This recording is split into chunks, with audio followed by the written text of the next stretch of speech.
and tell us a little bit about this whole programme, all right? My name is Paul, my surname is Haworth. If you see it written down, it's because I'm from Yorkshire, right? Because Haworth is spelled H-A-W-O-R-T-H, right? The Yorkshire way.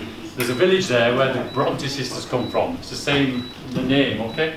So my name is Paul. I'm a retired pastor for the Seventh-day Adventist Church, but I did start off life when I first left school in technical work in a hospital. I was an audiologist, and then I got into ministry years later down the line. So I've always been interested in the medical side, even through my pastoral ministry as well.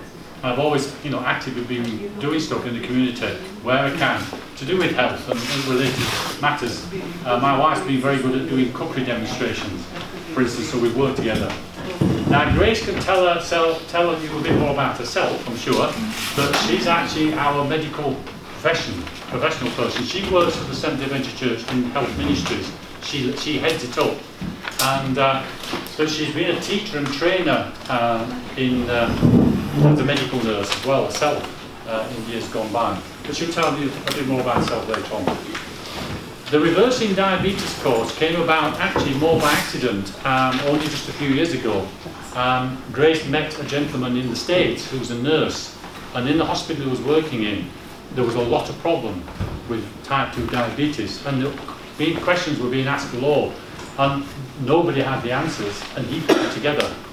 So the foundation of this course comes from this guy here called Stephen Wickham, right? A nurse there in the States, and he gave the material to Grace so that we can use it here in this concept. We've worked with it to make it English.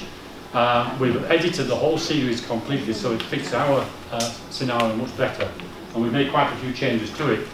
But it runs over 8 sessions. 7 of them, each one is different. Okay, so next week we're going to be talking about sugar. The week after that we'll be talking about carbohydrates. We'll be talking about fats, we'll be talking about oxidative stress, we'll be talking about proteins, we'll be talking about numbers. You get all these numbers when you're diabetic, what do they all stand for? Okay? We'll be talking about epigenetics. Do your genes have anything to do with the fact that you've got type 2 diabetes? You talk about Formula 1.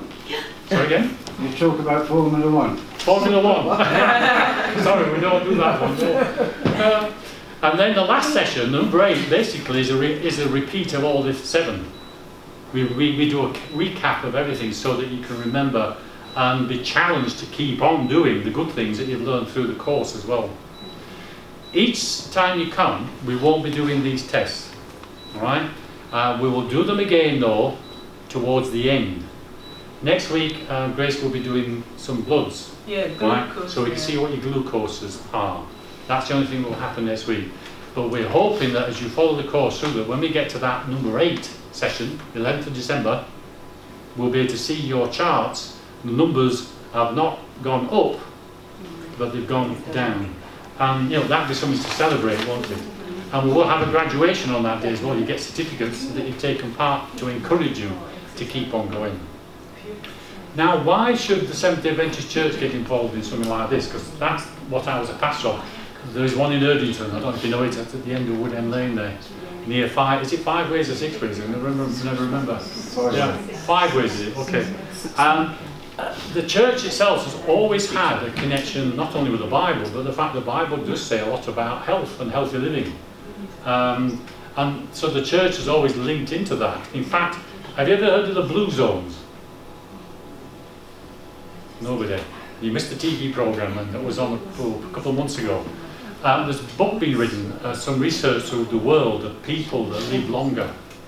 And Seventh-day Adventists over in the States in particular, the one they found, right, belong to the Blue Zone, number 6 in the list, that live long, right?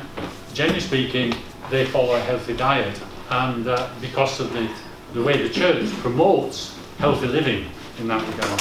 So that's why we're involved, because we want you, as the community as well, to be healthy and well.